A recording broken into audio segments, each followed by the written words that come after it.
the stuff that you gave to them, they have that and they're getting it checked. Okay. So until they get either some kind of a return on it, I guess technically, I mean, the investigation would still be open. I mean, they can't close it until they know for a fact whether or not that those things hold any evidentiary value. And again, they'll have to wait until the forensics are done. I don't know how long that takes. That's outside the realm of anything that I do. You know, with the crime lab, you know, that's their office, that's their shop. So that's what they do. Do we agree to have those start to go back after camp was bulldozed? You said? Yes, we're wondering. It seems like I remember hearing that City Code was going to go out there, and that I think it was City Code was going to go blade that off to get rid of any brush or to bulldoze it. When you say bulldoze, Yeah. But I don't know for sure. See, I don't know, and someone's reported it, so we're just trying to figure out, because I don't want to say they did if they didn't. Right. And we went down to see, but we really can't see, and we're not going to go back onto the property per your agreement. Yeah. So that, I'm not sure, and I have not gone down there. I have not gone down there. The only footage I've seen of it is from anything that was posted through social media, you know, from your live streaming or from whatever K9 posted or whatever. So I've not gone down there since. Okay, so who was with the cadaver dog? When it was searched, did they have their body worn camera on? Agreement to have you come back down there after it was bulldozed so that you can see that the camp is he said that he would work with Cemex and that they would bring me down when it was being dismantled. That way I could not only see it, but that they were going to be taking it apart. Which is kind of what I wanted to do. I wanted them to take custody of it, but I wasn't thinking Cemex would be doing that. I thought that we would have someone from the FBI, DHS, or even Border Patrol or ICE out there looking at that.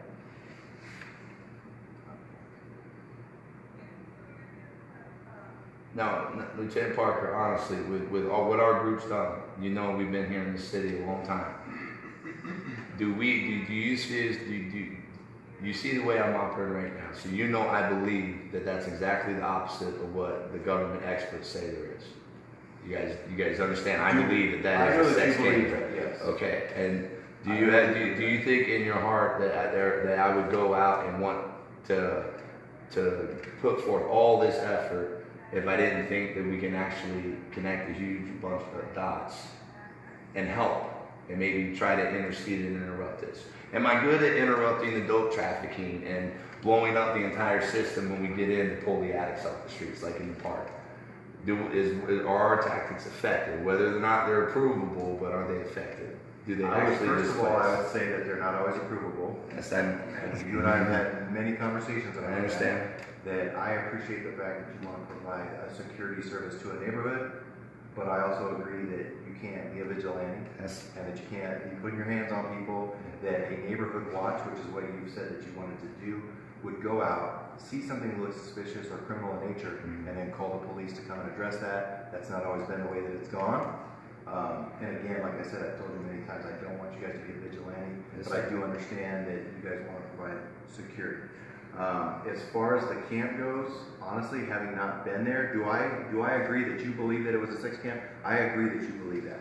Am I completely convinced that that's the case? I'm not. I haven't had a chance to see it. I haven't had a chance to see it, and I can't say firsthand. However, I will say that the SWORD detectives, the child sex detectives who came out, even the officers who came out there, they've looked at it. And I would tell you that they don't necessarily agree with the same, they don't come to the same conclusion that you do. So do I think that they're wrong and that you're right, or that you're wrong and they're right? I'm not saying one way or the other, but what about the experts that we had for the first 6 days before they came out? Craig the Solomon Sawyer brought out experts. These are SEALs and special forces, people who've done trafficking. But experts what about all the what about the dozens of human trafficking victims? Answer the question, like, how are they experts? Because they've been doing this their entire life. That's what they do. Kagan and I interviewed several experts. We have teams that track border. They've been doing this 5, 10, 20 years. They have a track record of being able to isolate corridors. Their fruits speak for themselves. Those are our experts. And these are people who not only served in the government, but they're prior law enforcement. So it'd be like you, when you got out, you took your expertise, you know that. Well, we're going to take your word for it. These are experts who came in with trafficking, and they went out independently, and they tracked every drop point where they're being dropped off on I-19, how they've been crossing over and utilizing that property. They showed media. They went out, we've shown video footages. We had our own experts come out. Not one person walked out of that camp and came up and told us that that wasn't sick and that wasn't related to children, and that this was definitely tied to something bigger. Did any of, let me ask you this, and I probably know the answer to this, and I'm not trying to be argumentative, but the experts that you brought, did they provide statements to our detectives? Well, your detectives weren't out there, and FBI didn't come out there. DHS, they did to the media, and they ran their own documents, and they shot their own footage and explained what it was. I would ask you to reach out to Saul Mann. You know what happened to his daughter here, Craig Sawyer. Just look him up, Craig Sawyer, Saul Mann. Okay, they're doing vets for child rescue. They came out with experts. All right, no one listened to them. No one wants to talk to them. But the detectives went out on Friday and Saturday, right? Yeah, but they're coming out 6 days after we've had to send out so many people just to show them what was happening. But we didn't get contacted. The first I heard of the fact that you were even down there was Friday afternoon. No, but there was a police report for Tuesday night. That was Tuesday. Because I stayed all night on top of the tower and they didn't know we were there and we watched. Okay. And that was Officer Mendoza that went out there on Tuesday. Yes. Okay. I didn't realize that was Tuesday for some reason. I was thinking that was Thursday. And so it's Tuesday, and then you guys didn't get back out to Friday. We had hundreds and hundreds of people that went and saw that camp. And we can take you and meet from the reservations on. We had people that are Mexican here. We had people volunteering that are from Native American. They've all come and seen that, and they all have kids, and they're all locals. And they're out there volunteering right now, searching the desert, making sure we don't have any other areas of camps like that, where there are restraints on trees and little other kind of Let me buckets. ask you this, for future reference, because I know that you go out to the desert and you're looking for homeless vets that you can bring back to Camp Bravo so you can get them plugged into services. Totally understand that.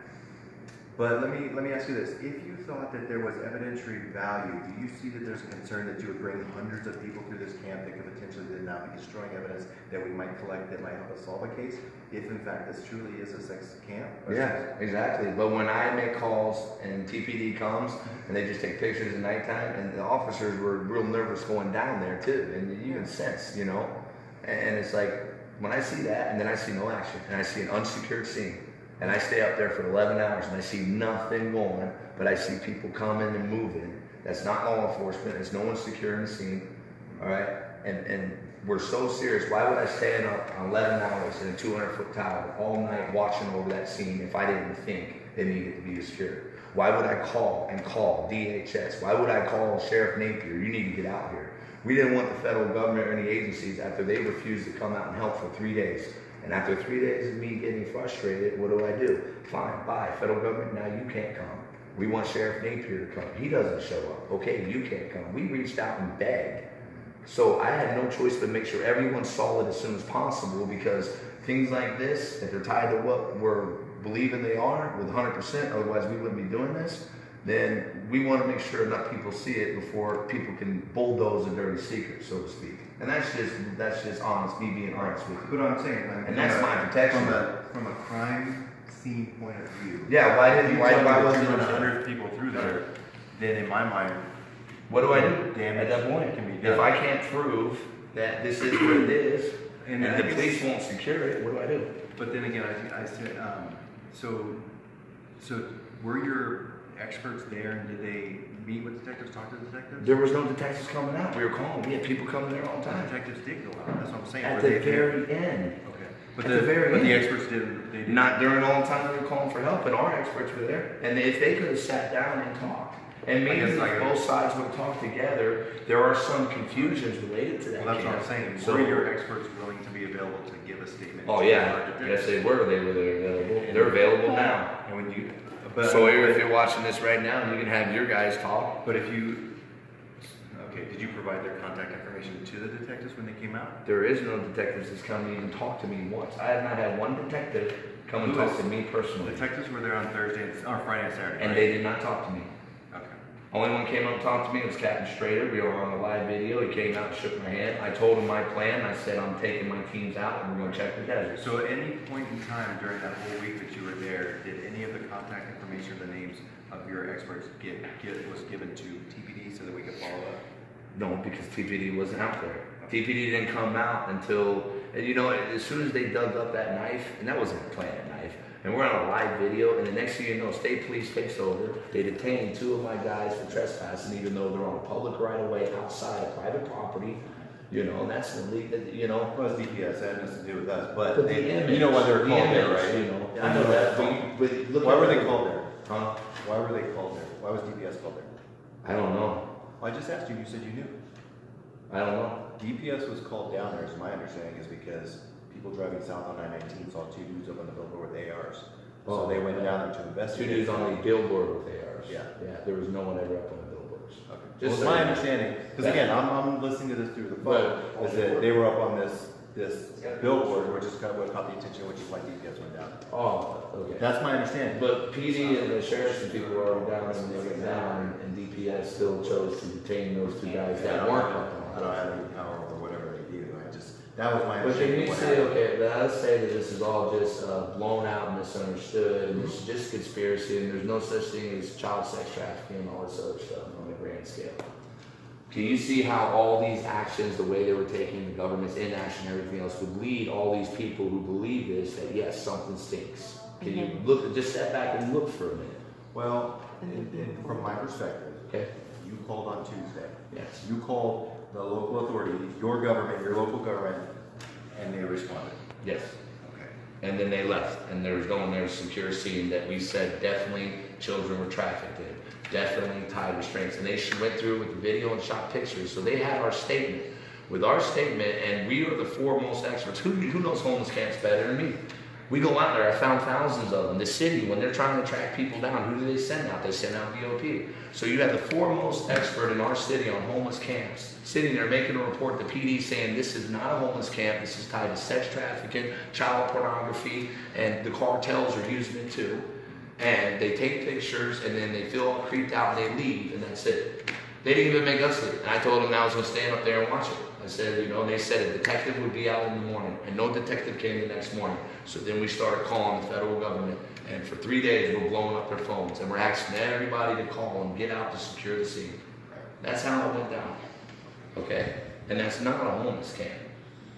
I'm just letting you know. Well, and so in the meantime, what I understand is that the people who built that camp and the bunker, and the lady whose name was in there, or the child was in there, the detectives have spoken to all of those folks, and they admit that they built it because they have a soft spot in heart for homeless, or not for homeless, I'm sorry, for the people that are coming out from Mexico, and they wanted to give them some shelter.